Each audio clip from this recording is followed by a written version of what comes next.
South America. Good afternoon, everybody. Today is Sunday, August 20th, 2017.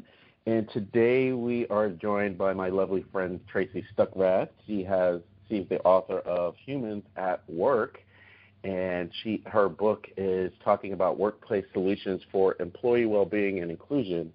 And I'm really excited to have Tracy on today because we go to a lot of events during the weekend, be it personal development, spiritual development type events, or business growth.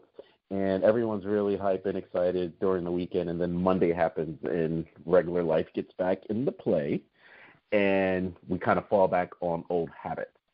And Tracy is talking about workplace solutions for employee well-being and inclusion because everything doesn't have to drop on Monday when you get back to work and you get back into your old routine. So she's going to talk about things that she's doing to circumvent that and make sure that you're having an overall great life throughout the week and not just the weekend warrior, folks. So with that, I did forget to mention David Thompson. So welcome to the podcast, David Thompson. Hey. And now we have Tracy Stuckrath. So thanks for joining us today on our podcast today, Tracy. Thanks for having me. I'm excited about this. Absolutely. So what's really interesting is, I was reading your chapter of your book that you had sent to us, and all these companies, they have these initiatives talking about corporate health and wellness programs due to the high rates of insurance and healthcare costs. And you are the front lines of all of that. So if you can kind of give a little introduction of what you do and what was the impetus for writing this book. Yeah, well, I have to say that I am one of 10 authors of this book. I have just got one chapter in it. So it's a book anthology, and there's a lot of other great chapters in the book. But I'm an event planner and professional speaker on safe and inclusive food and beverage. So basically how not to kill people or offend them with the food that you serve at work or at meetings and events. And the impetus for writing the book or writing the chapter in the book was that I realized that, serving food and beverage is just more than meetings and events. And as an event planner, that's what I was focused on at first. But I really realized that corporate workplace environments is very much where food is involved. I mean, it's in the company cafeteria, it's in the employee kitchen, it's at meetings and events, that are held in the office place and outside the office place. So I was like, oh, there's another conversation that needs to be had here, and a really important one. Now, I also noticed in that chapter when the research was being conducted initially with the corporations, they had started a program using biometrics. And do you incorporate any of that, or are you seeing that there's a greater reliance on biometrics so we can have objective results? To be honest, that's the only one that I know of so far, but I'm sure that companies, as they look at their programs, their wellness programs in-house, they've got to find measurable ways to prove the worth of their programs. And I think just putting people on hey, here we've got a gym, and now here's a Fitbit, and go work out and tell us what you've done, that's great, and it's a great start. But really trying to use your SMART measurable goals is important. And I think biometrics is one of those ways to do that. And with the landscape changing on healthcare across the board, we all need to make sure that we're creating healthier environments for our employees and our coworkers. How did you get into this space? Have you always been an event planner and food evangelist? I have been an event planner since 1991, so 26 years now. And in 2003, I found out I had food allergies after multiple tests and multiple medical issues. And I ended up just avoiding all the food that I was told I couldn't eat. And then a few years into that, I realized that I really wasn't eating healthy. And so about 2008, I'm like, all right, I have to do something different. I need to stop buying, hummus made from Whole Foods, which you can easily make it at home, and eat more than, some just basic generic foods. And so I went to the Institute for Integrative Nutrition up in New York when it was still an in-person program. And I had that aha moment going, oh, I should, create a company that educates meeting planners on how to accommodate dietary needs at events. Because in my corporate job, I was planning about 100 events a year, and it was very hard to find, people who were willing to make me something healthy to eat, or willing to, or struggle to get it. And then even the events that I attended that I didn't plan were even harder. So that was the basis of me starting Thrive in 2010. And so far, so good. I'm having a great time, and I'm educating a lot of people, and I've got to go travel around the world doing it. So it's a worldwide need. Would you say, since you started, like since 2010 rather, are you finding that more people or corporations or companies are coming to you, or do you go to people, to these corporations, and approach them about it? More so of me having to approach them about it. Okay. It's still a new thing out there. In 2 weeks, I'm going actually to a SHRM conference, Society of Human Resource Managers, to do a presentation kind of based on my chapter here to get in front of HR managers. Because another impetus for me doing this is that in 2008, the Americans with Disabilities Act was amended, and with that amendment came an added list or a more inclusive list of items that are included on bodily functions, or so eating was added, and learning, and all of our bodily functions like the immune system and the digestive tract. Those were all added to the list of major life activities, and breathing, so if you eat something that causes you to stop breathing, like if you're allergic to peanuts or such, and that causes you to stop breathing, that is now considered a disability. And so in 2008, when that was changed, that really changes the landscape of human resources and how we manage food and beverage at that place. But I don't necessarily think that all HR managers put two and two together. And I'm hoping that I can help do that and provide them some solutions. Wow. What's your take on this amendment? Did they see more litigation, people suing their companies because of the lack of knowledge or because they were sick as a result of being at work? I don't think they're suing their companies so much more, but I think, and I don't really think that there's a lot of adults out there that know that the change was made and that they are now considered to have a disability, nor do they want to be considered to have one. So it's kind of a two-way street here, because a lot of people need to recognize and be a advocate for themselves to ensure that there's a safer workplace for them and a safer environment. But I think it does. There have been more lawsuits, based on it, more than that were in the past, and more that are being heard. Some of them were dismissed in the past because it wasn't. Food allergies weren't seen as a disability at the time, and now that those additional words have been added to make it a more inclusive law, it has helped a lot of people get support for what they're doing or how they live. Mm. Now, with this, go ahead. I'm sorry, Dave. No, go ahead.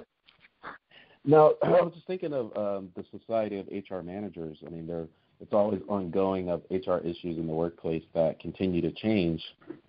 And I would think that some of the pushback would be it's on the onus of the employee to make sure that they know about their own allergies and such. We shouldn't be liable for that. So I would assume there'd be some pushback. And there's pushback from meeting planners and hotels and catering companies as well. I mean, and there's always going to be pushback.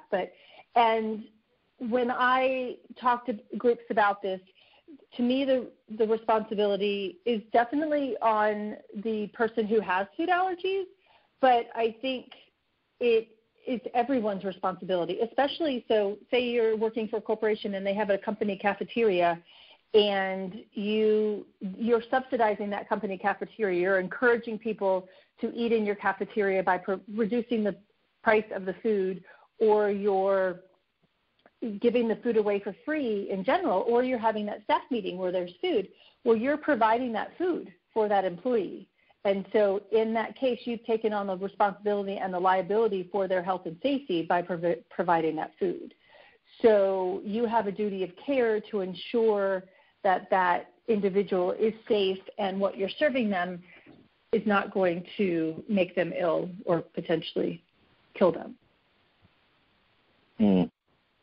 Well, do you think, since you started Thrive, do you think that the amount of people that have food allergies and whatnot is growing, or do you think it's just being talked about more? Do you think anything is people have always had these out and no one just really paid any attention to maybe what the kind of foods they should be eating in the workplace or whatnot? Or do you think it's just being talked about more, something that's always been going on? I think it's a combination of all of those things. I mean, my brother, when he was little, he had an allergy to eggs and dust and milk. And my mom, when I started my business, she's like, oh, yeah, I used to make your brother, cakes without eggs in it all the time. And I'm like, well, how did you do it? She's like, well, I just figured it out. Because at that time, there was no Wi-Fi or no internet. Yeah. And no cookbooks that talked about that. So allergies have been around for forever. Celiac disease was first diagnosed in 1 AD, so it's been around. But I think as we've got this culture of health now, people are paying a lot more attention to their own health and seeing how, things affect them, or saying, oh, hey, my throat gets scratchy when I eat this. Maybe I shouldn't eat this. But then I think doctors are also more aware. And looking at things a little bit differently, but it's still the average diagnosis for celiac disease is between 4 and 7 years. People are going to different doctors, or, oh, I have a headache, or I have a stomach ache, stomach ache, and they're diagnosing them differently. And then the other thing, too, is that I think the way we make our food is much different than it was, 50 years ago and 40, 30 years ago, with genetically modified foods and pesticides that we put on foods and, a variety of other things. We all carry around, or everybody but me, I guess, carries around antibacterial stuff. So to keep the bugs away, well, those bugs and our immune system are designed to protect us. And if we harbor ourselves away from a lot of those things, our immune system's not learning to build up against those and learning how to fight those infections and those different things. So we kind of hinder it that way too.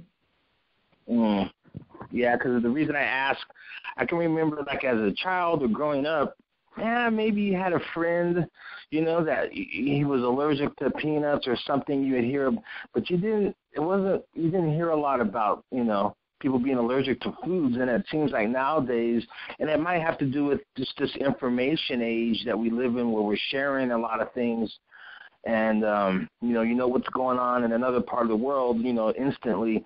So I'm thinking maybe that has a lot to do with just at the age that we live in. But people have been, not that they just all of a sudden became allergic to something, but it's just never really was talked about or communicated about much. But now the age that we live in, it's just going to be more, out there.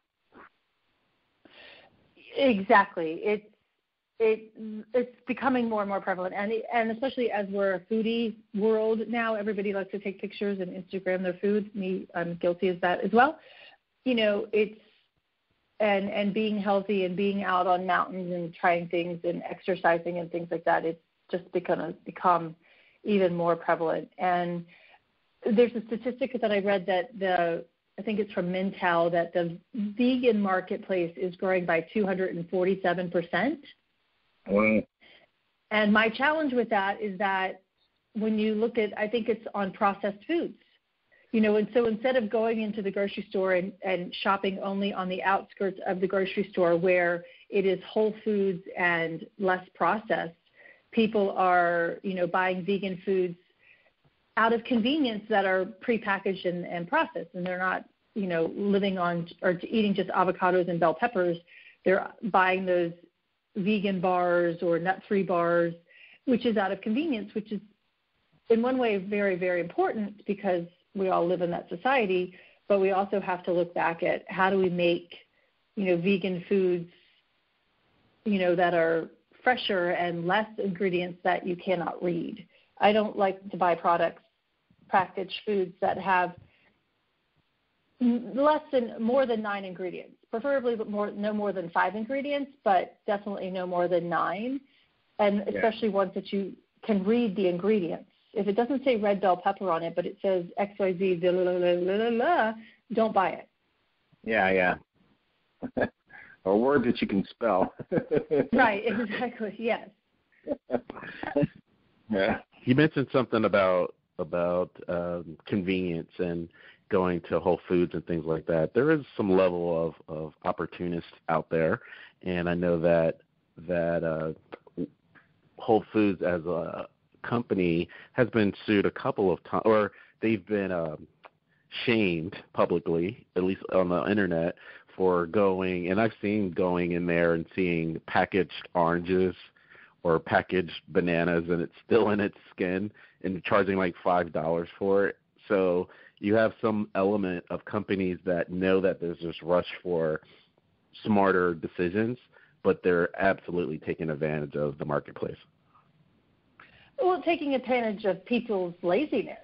I mean, the fact that you don't want to take an orange and peel it, you just want to, and sometimes it's easier because, I mean, I travel with food. I travel with blueberries. I travel with hard-boiled eggs. I travel with, the other day I traveled with grilled chicken because it was going out of town and I needed to cook it, and I was going to be gone for 4 days, and I'm like, I'm not leaving this in my refrigerator, so I brought it with me, and I went to this restaurant across the street from my hotel, got a salad, and put my own chicken on top of it. But that's carrying a lot of plastic containers, because when you put blueberries in a Ziploc bag, or they get smushed in your purse.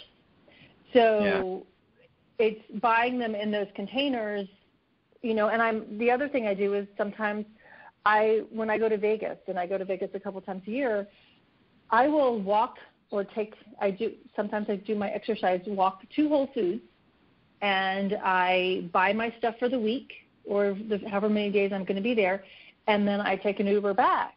And because I know I've got fresh breakfast, hard-boiled eggs, blueberries in my refrigerator in my room, and I always carry sliced carrots as well. So if for somebody who's traveling a lot, or somebody who's running their kids around town, that packaged food is convenient and does make it easier. And the fact that it can be, it's in that package versus getting smushed in your purse, or is better. So there's advantages to both, but there is some, taking advantage of it too. You mentioned posting food on Facebook or Instagram. As my little says, Facebook's for old people. But it's really, it was funny that, you have these memes that are out of, in the 50s, we rode bikes without helmets, and, all this, we drank water from the water hose, and I'm still fine. And my grandmother grew up eating lard and bacon on top of bacon sandwiches, and she lived to be 150, so why should I worry about this now? Do you still see that type of pushback in the marketplace? Yeah, I'm sure. I mean, and I used to eat Twinkies and bologna on Wonder Bread and with Miracle Whip. That was my favorite sandwich growing up, but I don't eat it now. And I remember watching. Do you remember? It's one of the original talk show guys, gray hair, glasses. Phil Donahue? Phil Donahue. So he had these people on there that were 100. And he asked them, well, what did you do to live so long? And one guy said, he's like, I took a shot of Worcestershire sauce every single day. And he's like, so he gave him a case of Worcestershire sauce as a thank you for coming on a show. So I think some of those things are there, but I think we've added so much more to our world as far as chemicals are concerned and things like that, that the world has changed. But I think that there was still this world of Instagram and Facebook and constant news adds to a whole new level of what's out there. Just think of the Aaron Brockovich movie. All those people were getting sick and they had no idea why they were getting sick. And so it's kind of that the more we know, kind of the worse we are, but the better we are at the same time. Mm-hmm. It's a catch-22. You travel around the world, and I have a two-part question in that regard. So I've noticed that once I leave the country, there is a greater awareness on health and wellness.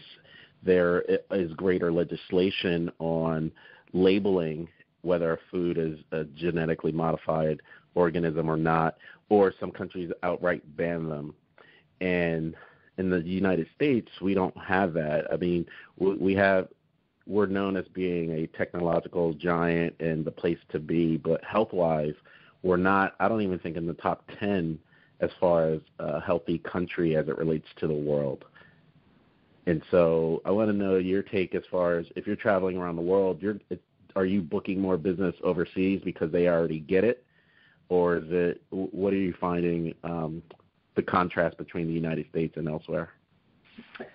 And I think I agree with you, and I think there is a list out there, and I don't think we're in the top 10, or if we're at number 10 in the healthiest countries.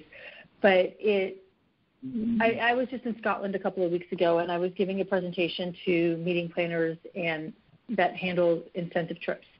And there was a couple of caterers in there. And in 2014, the European Union created a law called EU 1169. And it is a food allergen labeling law, basically. And in the U.S., the FDA requires us to label prepackaged foods. So like anything that's at the grocery store in a box or in a bag or anything like that, it has to be labeled if it contains any of the top 8 allergens that the FDA regulates. Well, the European Union regulates 14 foods as allergens, as top allergens. And in 2014 with the EU 1169, they also have the law that you have to label prepackaged food, but in 2014 the law changed that they also, any food that is served directly to a consumer, whether it's prepackaged or it's unpackaged, like a hot dog at the gas station or a sub sandwich at the grocery store or a restaurant or at a meeting, an event in a hotel, it has to be labeled with the allergens that it contains. So in that respect, the European Union is a lot more, is ahead of us in labeling laws. But the thing that I guess floored me last week or 2 weeks ago was the fact that the caterer was well aware of the law, the caterers in the room, and they knew they had to label that information because it's the law. But the meeting planners who were planning the meetings and hosting the events or hiring them to produce the food and host the events at their restaurants didn't know anything about it. So, and they didn't realize that they actually have a responsibility in letting those caterers know. And so it's like the ADA. No, they didn't go put out a billboard on the highway and say, oh, by the way, eating and breathing and the digestive tract are now part of the Americans with Disabilities Act. That was not publicized. So there's still a lot of awareness out there that's necessary. And even in South Africa, they don't follow paleo, but there's a diet similar to that called banting. And that's huge in South Africa right now. But people are still it's an international issue about labeling of food allergies and dietary restrictions. So it's not just here, but there are other countries, like you said, that do ban genetically modified foods.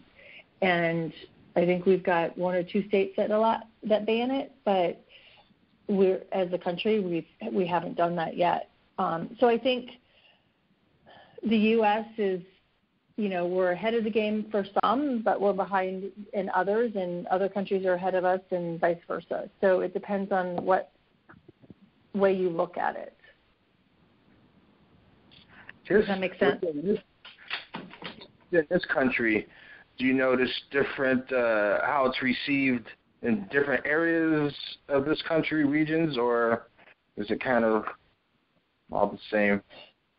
I didn't hear that first part of the question. Do I see what? Yeah, I said just within this country, are you received? Is there any difference how the reception of it all, or is it kind of the same no matter where you go within the U.S.?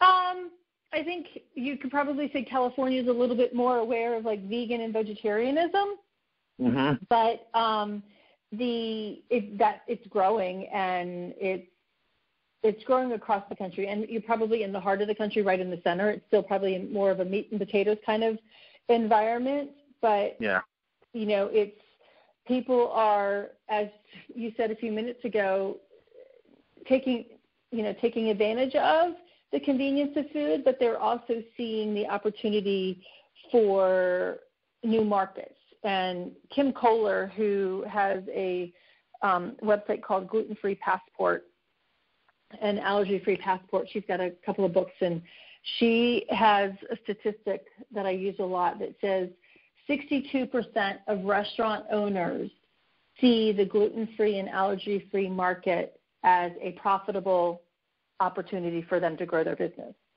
And then on the flip side of that, the statistic of the consumer is that 92% of the allergy-free and gluten-free consumers will go back to an establishment if they are fed well and treated with respect and don't get sick.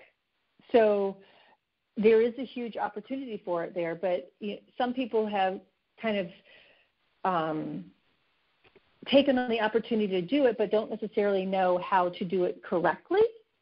Yeah. And there's mistakes made, and things happen. I mean, and I tell meeting planners all the time that no convention center and no hotel and no restaurant is going to be able to provide a 100% allergen-free or gluten-free environment for their customers unless it was designed that way from the beginning, or if it was completely cleansed and redone to be that way. Kind of like when, kosher caterers go into a hotel that's not kosher. They go in and they completely, clean the kitchen and have it blessed, and they can produce food in there at that point. But you have to be cognizant, and I think people who with food allergies are aware that they're not living in their bubble at home and when they go out to a restaurant or meeting, but they also are relying on you to understand their needs and create something for them with the utmost care. Yeah. It's a challenge, big time. Yeah. CBS News had done they always have these polls every year, and they did the 20 most sedentary cities in America. I can send to you. And it's like you said, where in some ways the more things change, the more they stay the same. On the West Coast and the Northeast are the healthiest. And then you see the meat and potatoes in the Midwest, but the South always seems to rank last as far as the highest rates of physical inactivity. So, do you look at charts like that as far as finding clients, and these are the people that will not have a pushback versus these are some opportunities that I can actually really position myself to get the word out there? I haven't in the past, but thanks for the great idea. I think part of it comes too, and if you look at the Northeast, you've got a very robust train system in Washington, D.C., and New York, and in Boston. And so it encourages people to walk. Where here in Atlanta, you're hard-pressed to get around Atlanta, without a car. Mm-hmm. And, and cities around the country are building more and more, of the work, live, play, walking communities, which is awesome. And it's building that effort to, walk. And I like in Atlanta where I am, is the Beltline, which is a 22-mile loop around the city that's being created to be, for people. I mean, that's a marathon. We can have the Beltline Marathon as soon as it's done, but to encourage people to get out and walk more. But it is definitely something to look at for sure. And how do you create healthier environments in your workplace and in your community without traffic? And traffic causes stress. And, I don't know how many times I cuss when I get on the road. And yesterday, for example, it was bumper to bumper on 75, 85 yesterday in both directions on a Saturday. Mm-hmm. Wow. At 1 o'clock in the afternoon. And it just makes your skin crawl. Yeah. Oh, that was because the Braves were playing. Downtown? No. Oh, I thought you said on 75. Oh, you were saying downtown 75. Through the city. Yeah. Yeah. You know what? And I didn't want to go into any type of conspiratorial talk, but you kind of brought it up with more things change, the more they stay the same, and that we're coming full circle. It seems like in the 1900s there was a documentary where there was a huge push to get rid of the public transportation so they could sell cars, and so rail systems were out of business, so the highways could be built. And you have all this expansion. I know that Atlanta is one of the cities that engineering schools look at as to what not to do for a lack of planning as far as growth. And as a result, you're saying you're having more stress.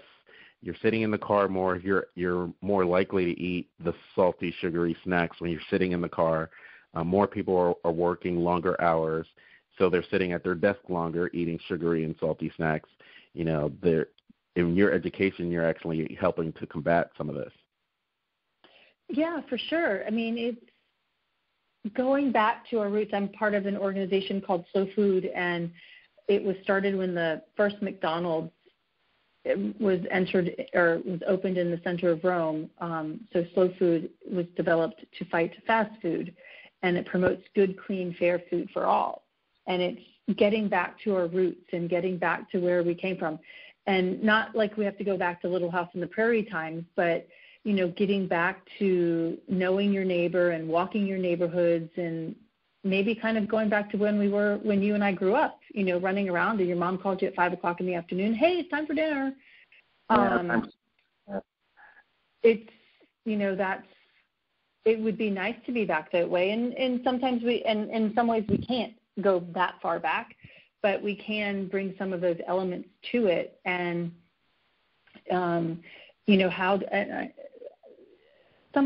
this girl I saw in her little jumper yesterday, I'm like, oh my God, I wore that when I was 8 years old.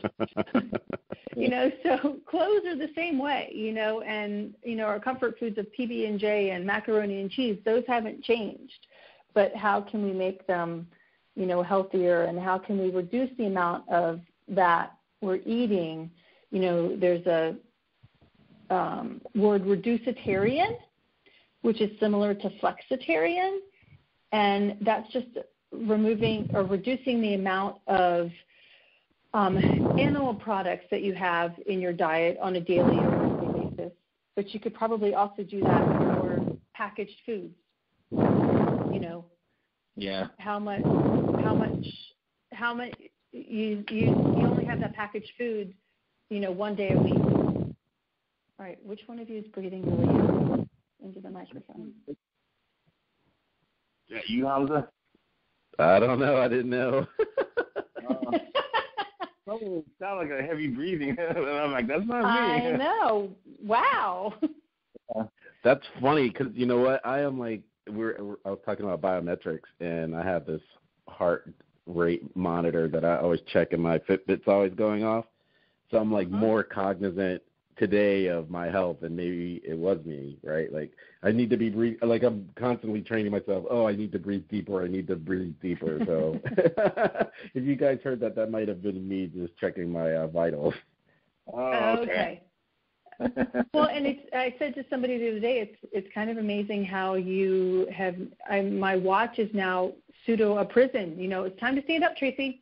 You know, you haven't gotten your steps in, or you haven't stood up for 12 hours today. 12 minutes, or, long enough. Get out and do your 5,000 steps or 10,000 steps. So, I mean, it's a good thing because it is encouraging us. Because I think sitting is the new smoking. So we're sitting so much more than we were. And going back to that traffic situation, here in Atlanta, there was a neighborhood up on the north side of the perimeter that said they didn't want MARTA. And I'm like, why would you want to sit in traffic for 2 hours every day in your car when you just could get on a train and ride to work and maybe read a book and listen to some music or a podcast and be at the back, not have to stress yourself out by driving.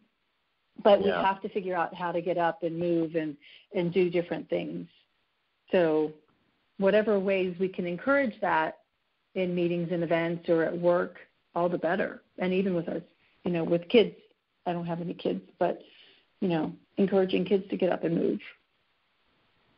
Going back to the biometrics, I'm laughing because it probably was me breathing deeply, but I just, like you said, it's like a prison. I mean, that jolt every 58 minutes. So if I didn't do that 250, 500 steps, I'm like, no, get up. I better get up and do it. And last night I was out on the town, and I got the full bar, for those that have Fitbits. I got the full bar that lit up last night because I was dancing and all that. And I was like, I'm so excited. I met my goal. And you want to share with everyone, I met my goal today. Right. I was just being a regular human as opposed to a sludge ball. You know what's interesting is if you if you ride the train from D.C. to New York, there's that business contingent that goes, there's people in D.C. that work in New York. And so, they travel weekly, and you see so much productivity that is done on the train. And I think companies reward those people because of it. And I think that as humans, we need that nudge as we're talking about biometrics and such.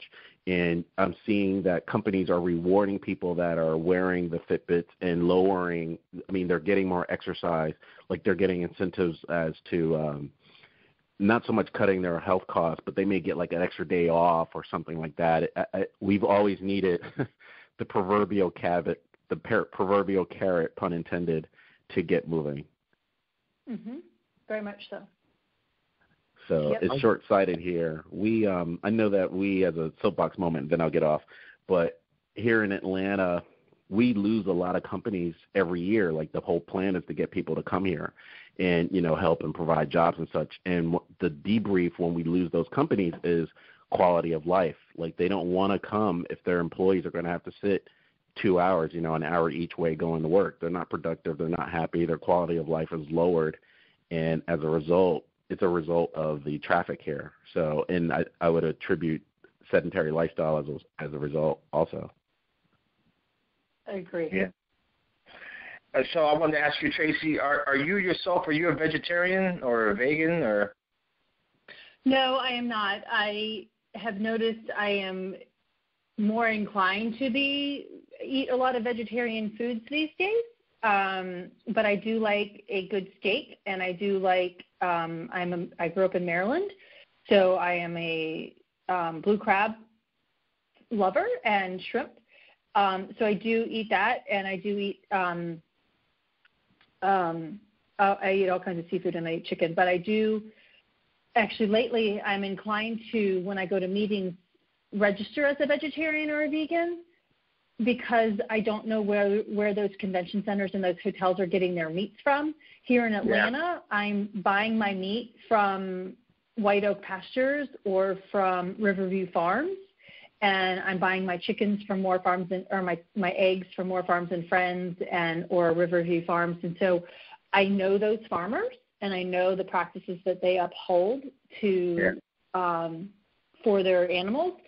So, but my challenge with eating vegetarian and vegan at an event is the fact that I'm also gluten-free and soy-free, and I think I would get absolute crap. Yeah. And when I'm at those events, and one quote I found somewhere, I don't remember who said it, was like, this is the time to be a vegetarian in America, and that's not the exact same quote, but it is until you go to a meeting. And people are still given pasta with butter sauce on it, or they're given a plate of steamed vegetables, but they're not, I would love to go get a food item from a hotel or a convention center that's from one of the vegan restaurants, that's hearty and delicious and full of life, but you're hard pressed to do that. Yeah. Wow. So it's like you need to vote with your fork, and I do that when I'm home, but it's hard to do that when you're planning meetings and events, and or if you're attending meetings and events. And I'm trying to teach meeting planners to vote with their fork and asking the questions of the restaurant chefs and the convention center chefs. I actually had a conversation a couple of weeks ago with the chef at the Hyatt Regency Atlanta, and he grew up in Ireland, and so he grew up with basically the size of a college refrigerator in his house, the little tiny one, and his mom would go to the market every single day to get the food what they're going to eat today, and that's how he runs the restaurants at the hotel. But he can't do that for the meetings and events. I mean, it's a convention center hotel, so the local farmers, and he shops every week at the Peachtree Road Farmers Market. He goes there every Saturday and he buys products. He knows the farmers. He's been doing it for years now, so he knows the farmer. He's built relationships with them, and he's built relationships with the local purveyors of pickles and a variety of different things too.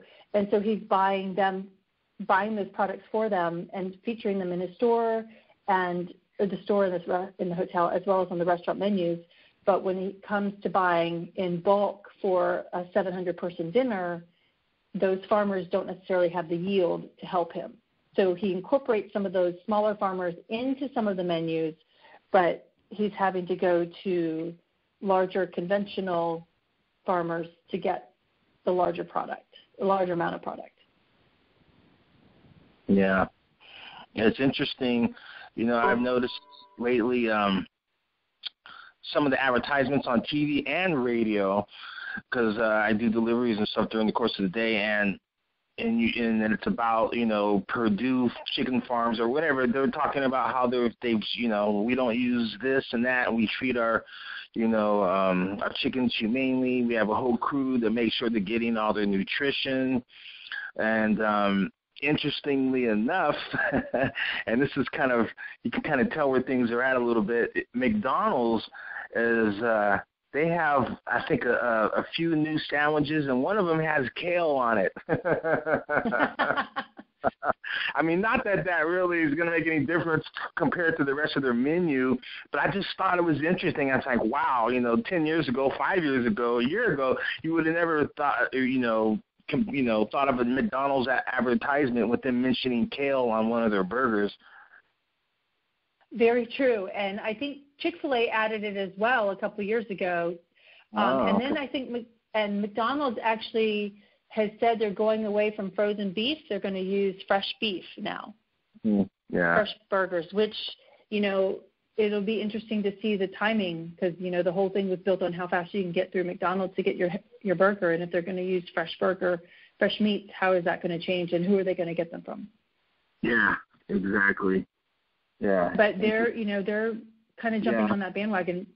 So yeah. When McDonald's jumps on it, then they're hearing and seeing what's kind of going on, and they they don't want to mess up that money tree they got. So I just found that interesting when I said, wow, they were mentioning the word kale on one of the. Yeah, that's a big change for sure. That's huge. Yeah. Yeah. And we'll see how well that goes, Yeah. Yeah. Kind of watch to see how well that plays out.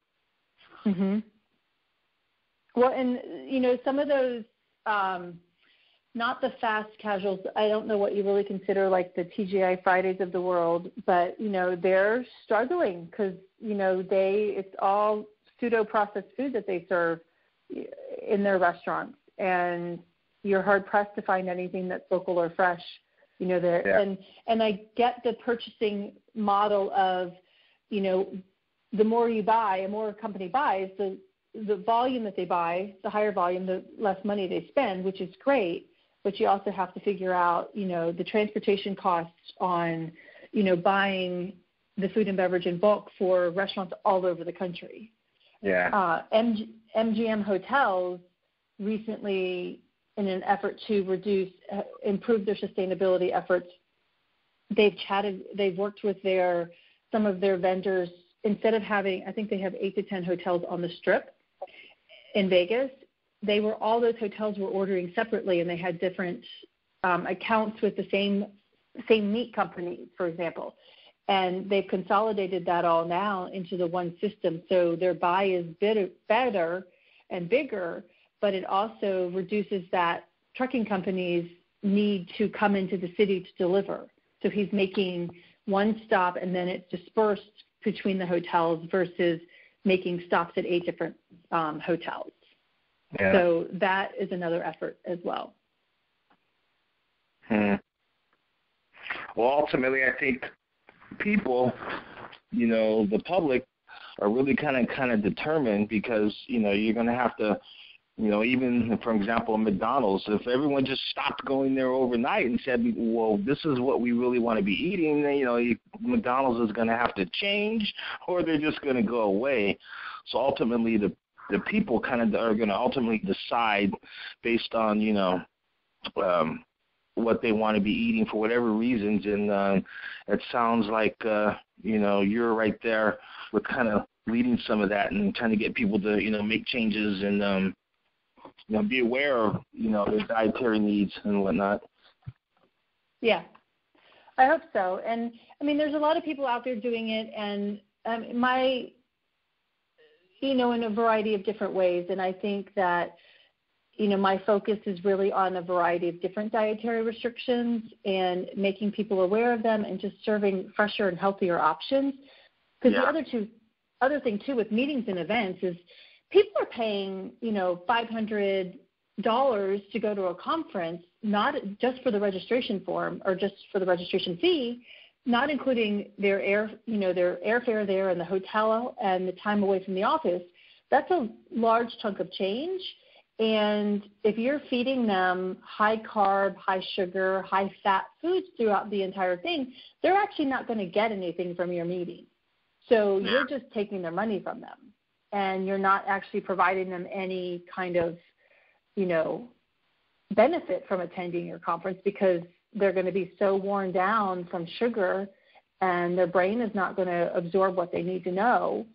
And especially and then throw that on and it's a corporate event, internal corporate event, and you're hosting your sales team and you're giving your sales team all of that for 3 days, what are you then teaching them and how are you then giving them the holistic tools that they need to do their jobs better? Yeah, well said. Thanks.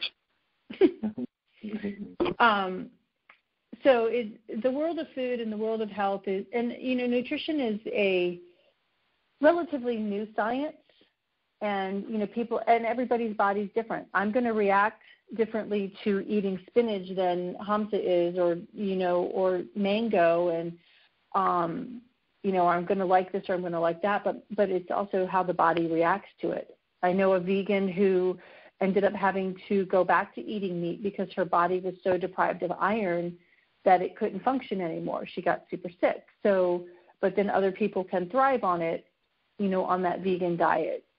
And where is the middle? And that's where a lot of people get, ridiculed or made fun of because they're flexitarian, or they, or actually, as a rabbi once told me, a flexi-kosher. When they go out and they have to travel for business, they know they can't necessarily always eat at a certified kosher facility, So they follow the kosher practices as much as they can, eating vegetarian or, following whatever they can. But we can't neglect them and we can't make fun of them for the choices that they make. We need to respect them, and we need to do the best that we can within reason to create an environment that they feel so safe and healthy. Yeah.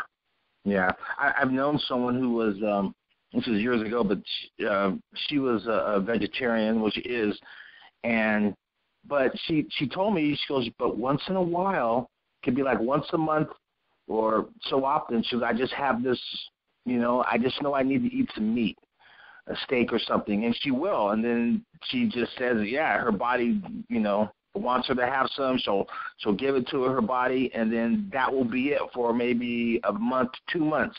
But it's a distinct feeling that she knew, I need to eat some meat right now, and then she would do it, and then she wouldn't touch it for a couple months. So for her, she was a vegetarian, but she listened to her body, and she didn't, overconsume it. She just said, when my body tells me I want some steak, I'm going to eat it, and then that'll be that. And so that's how it worked for her.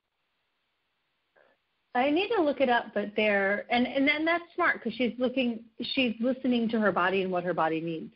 Exactly. There was a guy that I met a couple of years ago at a food allergy conference, and he was writing a book on gluten and athletes, and he did some research and found some interesting information out that they could, while they were training, like for Tour de France or things like that, in heavy, hardcore training, they did better when they were on a gluten-free diet.